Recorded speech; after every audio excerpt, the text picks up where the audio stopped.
Guerra cultural, globalismo, combate à esquerda, família e armas. Esses são alguns tópicos que pautam o curso Formação Conservadora, do deputado Eduardo Bolsonaro. O terceiro filho do ex-presidente, Jair Bolsonaro, é ex-aluno do Olavo de Carvalho e usa algumas das ideias do ex-guru, morto em 2022, para embasar esse conteúdo. O 03 se apresenta como articulador com a extrema-direita internacional, citando nomes como Viktor Orbán, o primeiro-ministro da Hungria, Javier Milei, o presidente da Argentina, Marine Le Pen, da França, e o Donald Trump, que almeja voltar para a Casa Branca nos Estados Unidos. O objetivo central do curso é formar líderes conservadores para disputar uma guerra cultural com a esquerda, ocupando espaços como a política, universidades, escolas e comunidades locais. As aulas são 100% online, ao custo de quase R$600. E esse modo apontado para o enfrentamento são as redes sociais. O curso se propõe a ensinar como polemizar em temas como aborto, estupro, direitos humanos e segurança pública. Qual é o risco que ele representa?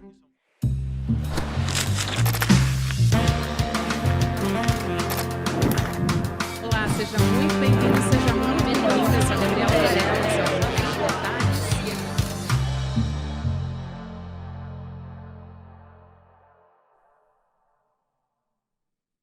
Olá, seja muito bem-vindo, seja muito bem-vinda. Eu sou a Gabriela Varela e esse é o Videocast em Detalhes. Está começando mais um episódio.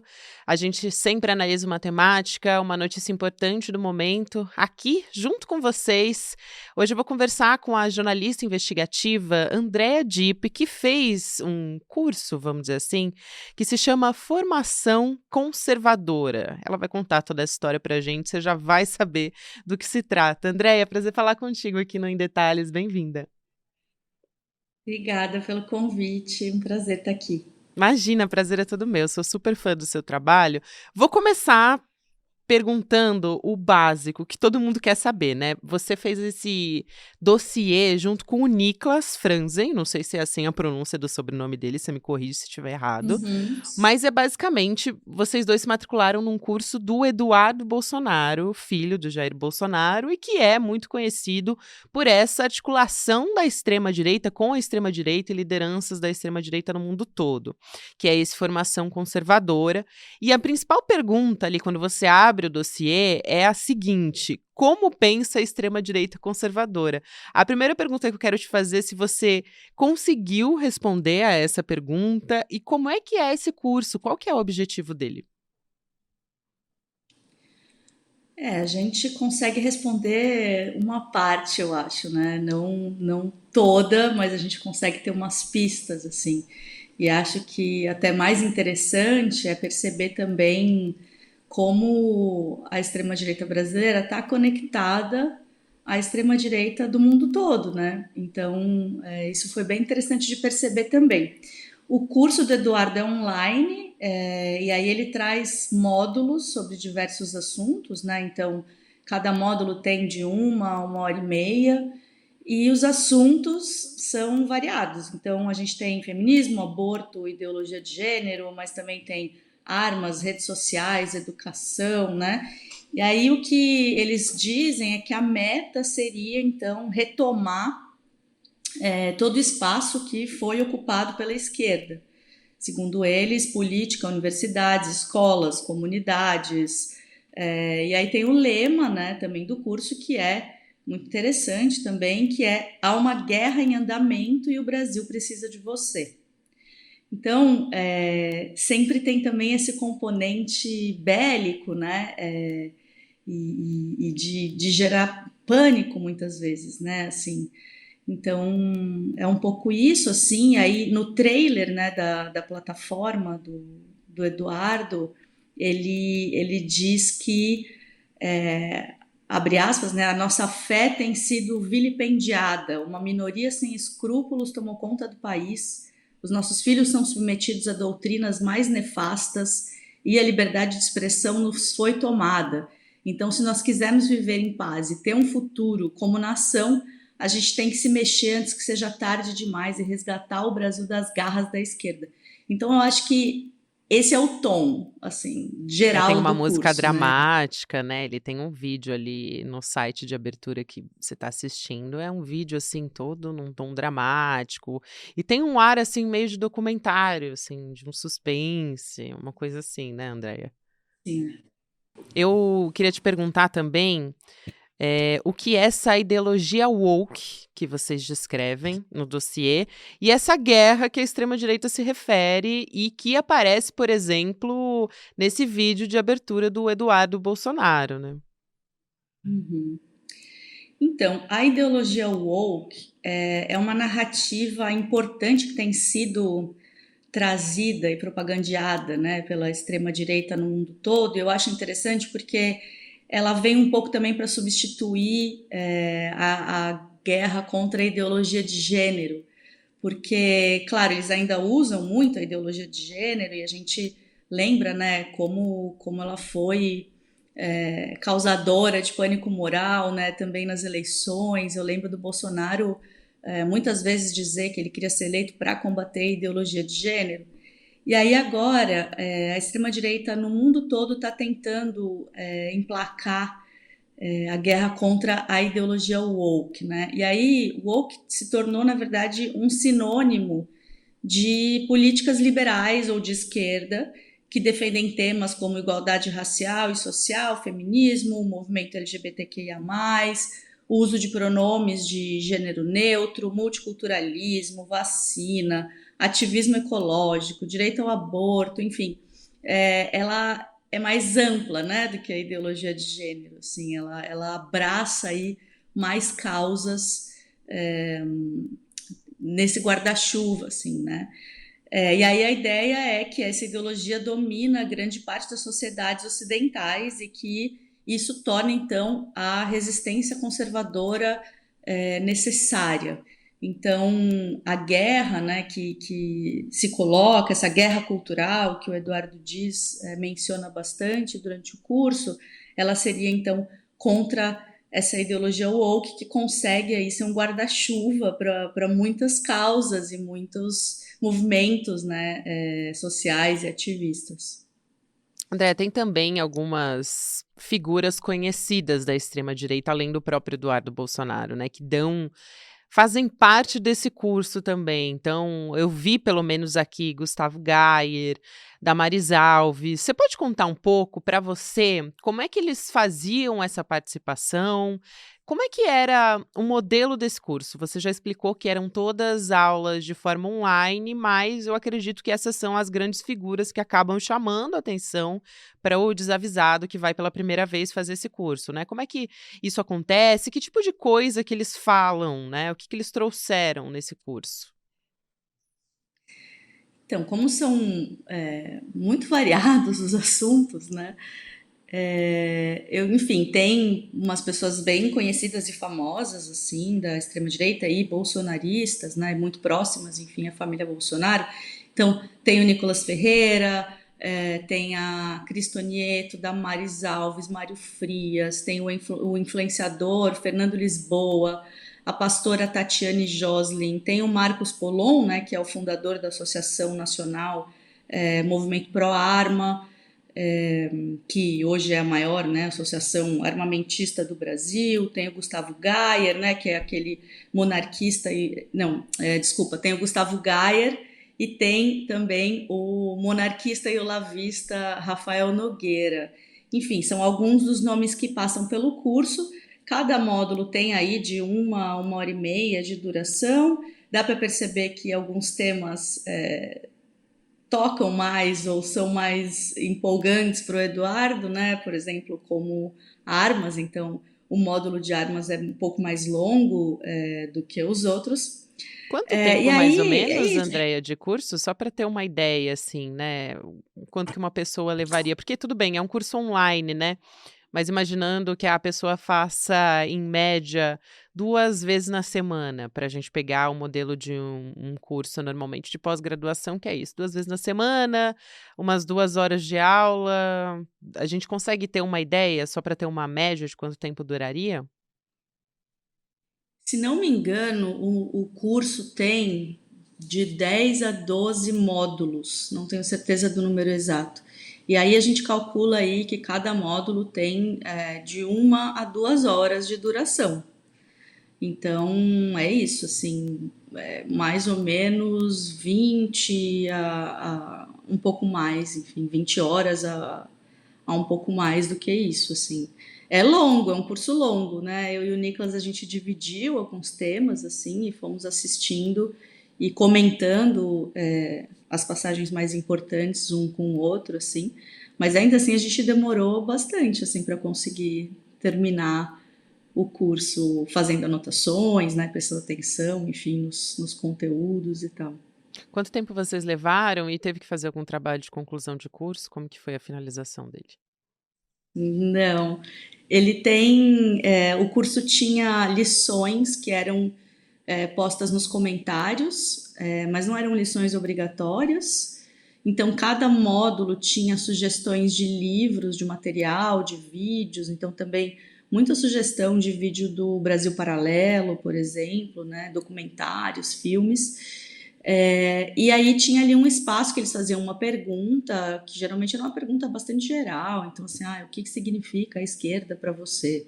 E as pessoas comentavam ali, isso era como se fosse a lição, né?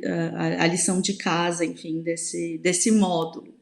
Muitas coisas interessantes aí que você está trazendo, porque eu acho que essa plataforma, né, o modelo dessa plataforma é muito parecido. Talvez quem já fez aula de pós-graduação tenha uma ideia. Tem algumas aulas que são de pós, mas ao vivo, remoto, e algumas que você posta os conteúdos em vídeo, você vai assistindo conforme você consegue. Ali tem um fórum de discussão. Nesse fórum, ali nesse espaço de comentário, aí eu te pergunto, as pessoas elas podiam interagir com os professores, tirar dúvidas, elas podiam interagir entre elas, tinha grupo de discussão, por exemplo, de WhatsApp, como que era essa relação entre os alunos? Tinha ali os comentários, né? Então, embaixo de cada módulo, e aí as pessoas interagiam umas com as outras e faziam algumas perguntas. Eu, nos módulos que eu fiz, eu não vi o Eduardo responder diretamente nenhuma das perguntas nesses comentários, mas tinha um grupo no Telegram que as pessoas poderiam conversar também e fazer perguntas, e tinham lives com o Eduardo. Mas quando a gente fez o curso, já não tinham mais essas lives, então a gente não teve esse privilégio. Foi só online, enfim, foi só conteúdo gravado. Mas existia esse espaço, então, que era o grupo no Telegram e também nesses comentários aí embaixo dos módulos, e as pessoas comentavam e conversavam entre si, sim. Elas não discutiam muito, não era um espaço, acho que para questionamentos, né, ou para grandes discussões ali.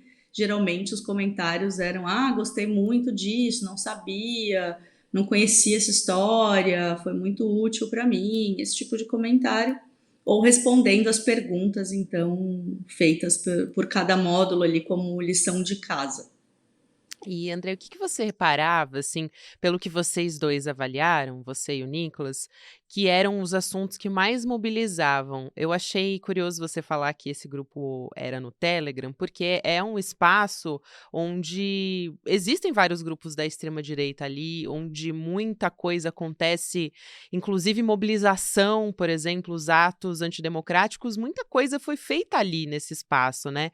Então me deixou curiosa nesse sentido. Se também, inclusive você falou, por exemplo, de conteúdos do Brasil Paralelo, que faz muito essa formação dessas pessoas também. Então como é que era, o que que chamava mais atenção ali? Você como observadora, eu imagino que também, além do próprio curso, vocês fizeram também esse trabalho de observação do comportamento das pessoas nesse espaço, né? Então, o grupo no Telegram estava um pouco parado já quando a gente fez, não tinham muitas interações ali acontecendo, eram mais perguntando quando ia ter live de novo com o Eduardo, ou comentando alguma coisa específica assim do curso, mas não tinha nada muito que chamasse muito a nossa atenção, assim, né? Você falou desse ser um espaço que é bastante confortável para a extrema-direita, né? Eles estão acostumados realmente com esses fóruns e grupos de discussão e de eventos, né? E aí tem uma coisa que eu acho interessante também que o curso traz, que é eles têm um módulo só sobre redes sociais. E esse módulo é muito didático, assim. Eles vão passando as redes sociais uma por uma, falando das potencialidades de cada uma e dando instruções de como as pessoas devem agir em cada uma dessas redes sociais para engajar o conteúdo, né? E para como eles devem comentar, que palavras usar. Se você for excluído de uma rede, você deve ter outra.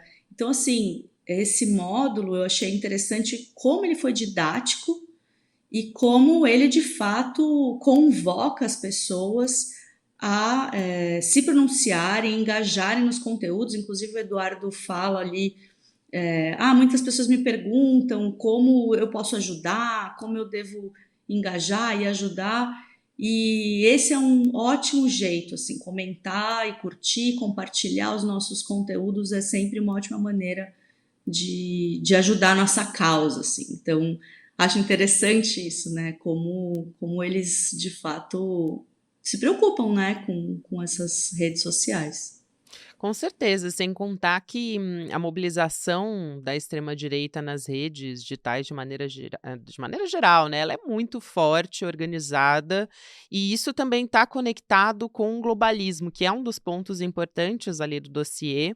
E o Eduardo Bolsonaro, ele cita diversos, né, o Viktor Orbán, por exemplo, da Hungria, a Marine Le Pen da França. Eh, Como é que ele traz essa questão da extrema-direita de maneira globalizada? Porque ele é o articulador, né, do clã Bolsonaro, que está responsável desde a época de campanha do Bolsonaro, teve ali também perto na do Javier Milei, e tá muito antenado para saber o que está acontecendo na extrema-direita mundial e meio que importando isso para cá também, né? O CEPAC aconteceu agora também, faz pouquíssimo tempo, então acho até uma coincidência, né, vocês acabaram de lançar esse dossiê e também houve esse evento conservador no Brasil pela primeira vez, mobilizando uma quantidade relevante de pessoas. Então eu queria ouvir um pouco dessa questão da mobilização internacional. Sim, o Eduardo mantém contatos estreitos, né, com a Europa, então pensando desde o partido de extrema-direita alemão, AfD, com o primeiro-ministro da Hungria, o Viktor Orbán, que hoje é tido como um dos maiores líderes, né, e um dos maiores exemplos assim para a extrema-direita no mundo todo, e também com representantes dos Estados Unidos, né. Inclusive, eu me lembro de uma reportagem que saiu na agência pública, né, que falava que o Eduardo teve pelo menos 125 reuniões com membros de extrema-direita do continente americano nos últimos tempos, assim. E é lógico que ele traz isso também para o curso, né? Então ele vai citar muitas vezes o Viktor Orbán, ele faz sempre questão de dizer que ele é muito próximo do primeiro-ministro da Hungria, né? E aí, em uma das aulas, ele fala assim, ele fala claramente, eu tenho uma articulação internacional, já tive com José Antônio Castro, Javier Milei, Donald Trump, com o pessoal da Vox, gente ligada a Marine Le Pen na França. Então ele também se orgulha muito, né, desse papel que ele tem, assim, de articulador brasileiro com a extrema-direita mundial. E ele tem, assim, ele recebe o CEPAC, né, ele que enfim, promove, recebe o CEPAC no Brasil, mas ele também tem estado nos CEPACs que acontecem também agora no mundo todo, né? E em outros congressos de extrema-direita também, né? Eu tenho acompanhado, enfim, tenho acompanhado os congressos de extrema-direita que têm acontecido na Europa e muitas vezes o Eduardo é o representante brasileiro, de fato, que está lá, ou às vezes o Nicolas Ferreira também, né? Mas enfim, é uma coisa da qual o Eduardo se orgulha muito, assim, né? Dessa articulação internacional que ele está montando.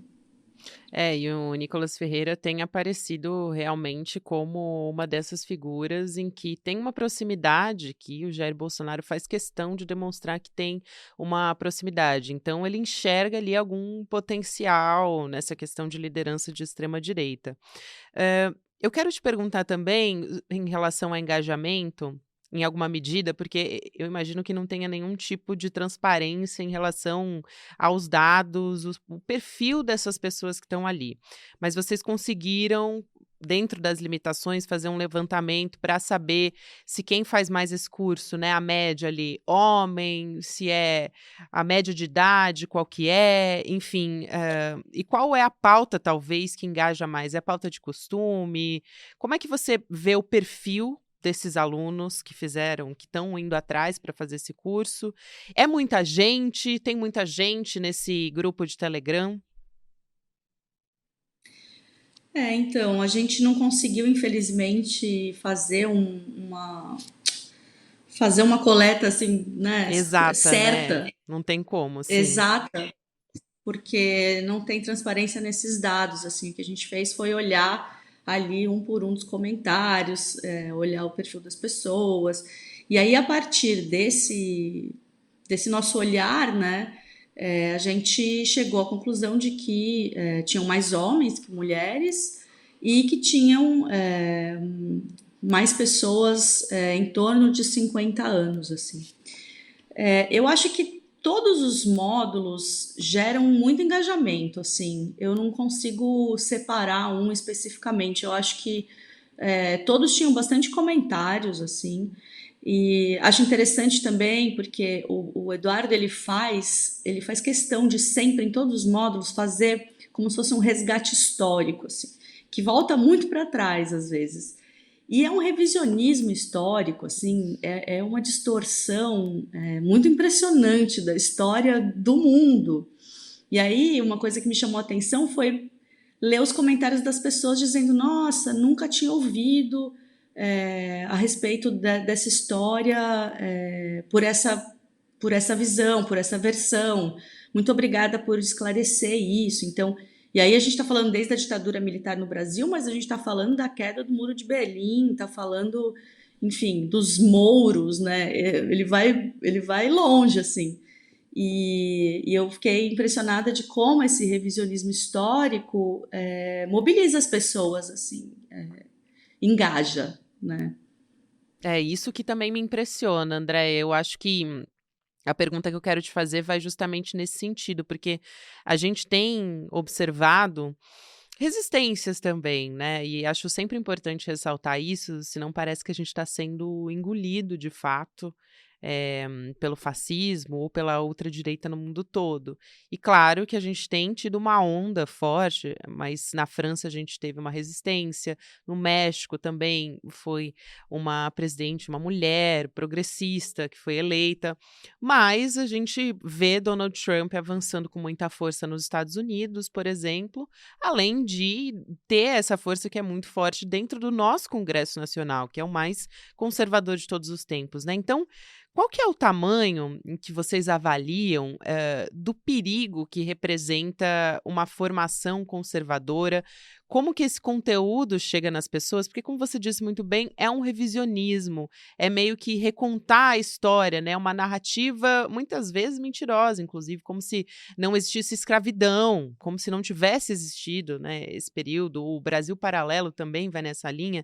Então, qual que é o risco que a gente está enfrentando nesse momento e também de multiplicar esse tipo de pensamento, né, que é um pensamento que se baseia em fake news e coisas nesse sentido.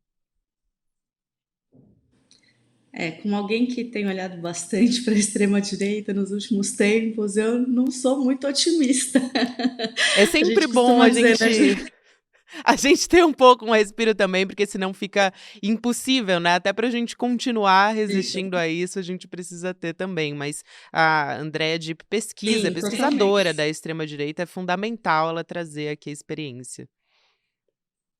Sim, eu lamento dizer que eu não sou muito otimista, mas, mas desejo ser. Eu gostaria muito de me tornar, então também estou procurando entender e conhecer as contra-estratégias, né, que acho que são super importantes, como você disse, elas existem e estão se fortalecendo, a gente não pode deixar isso de lado, com certeza. Mas o que eu acho sobre esse curso de formação conservadora é que ele vai de encontro a uma tendência que está tendo agora no mundo todo de cursos de formação política. E aí tem muitas dessas organizações, partidos políticos e figuras, enfim, né, figuras importantes da extrema-direita que estão patrocinando cursos longos de formação política, às vezes cursos de 6 meses para jovens. E aí eles financiam, por exemplo, a ida desses jovens para o Chile para ficar com o José Antônio Cast, em um desses cursos, por exemplo. Então, eu acho que esse curso, Formação Conservadora, ele entra nesse universo, né, que a extrema-direita está entendendo que é importante, que é o de formação política, né? Enfim, da sociedade em geral. Então, por exemplo, o curso do Eduardo tinha muitas pessoas ali em torno de 50 anos, mas também existe esse movimento de formação de juventude, né? E aí o Nicolas é um grande representante desse movimento também fora do Brasil, né? Da juventude de extrema-direita. Então, eu acho preocupante nesse cenário, sabe? Eu acho preocupante se a gente entende isso como uma tendência e esse curso dentro desse novo momento, enfim, desse universo que está se criando mesmo de formação política por parte da extrema-direita, assim. Então, acho que isso é uma coisa que a gente precisa ficar atento mesmo, ficar de olho, porque tá crescendo.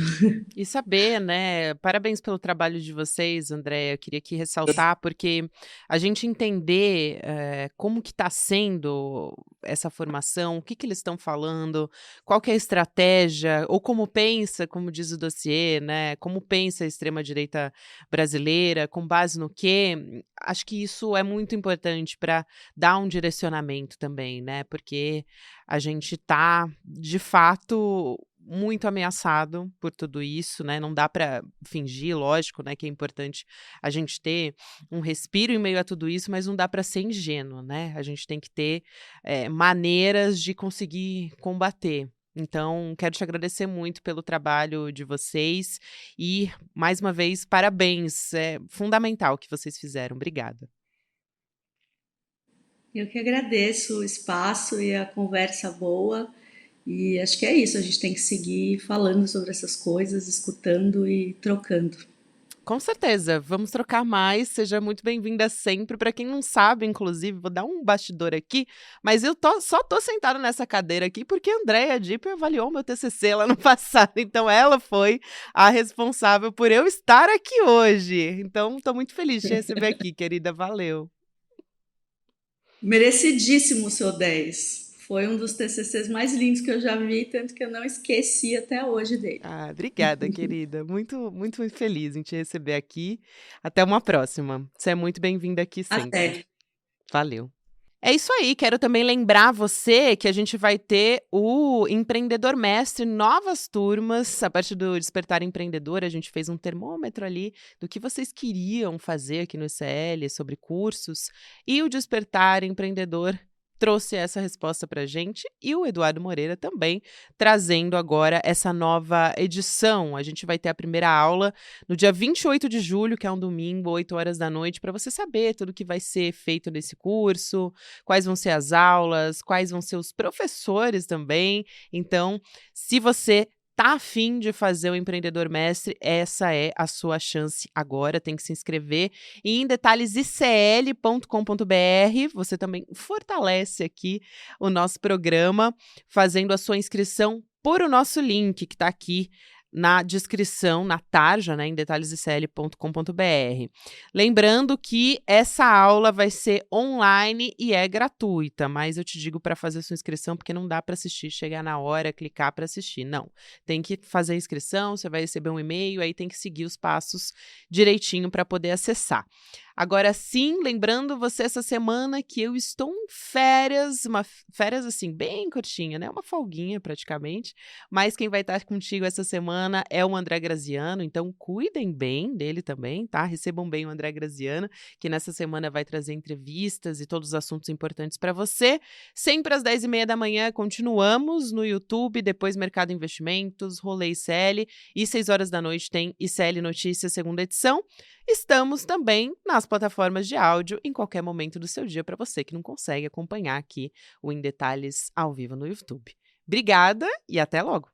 Se você se interessa pelo tema empreendedorismo, mas está assustado com esse monte de guru de internet que diz que você vai ficar rico da noite para o dia com um monte de fórmula mágica, você está certo de estar desconfiado. Empreendedorismo se aprende com ciência, método e com professores que são conceituados, que sabem do que estão falando. Professores das universidades, professores das faculdades, conceituadas. E foi isso que a gente fez em fevereiro, lançando o nosso programa Empreendedor Mestre, um programa de formação em empreendedorismo e negócios. Milhares de pessoas entraram na primeira turma e não só aprenderam com todos esses professores e professoras, mas hoje fazem parte de uma comunidade de negócios que fazem negócios entre si e aprendem junto sobre esse tema tão interessante. A gente vai lançar agora a segunda turma desse programa de formação em empreendedorismo. E a aula inaugural vai ser dia 28 de julho, um domingo às 8 horas da noite. Se inscreve, não perde essa aula não, que você vai ficar encantado como ficaram os milhares de alunos e alunas que se inscreveram na primeira turma. Um abraço e até lá!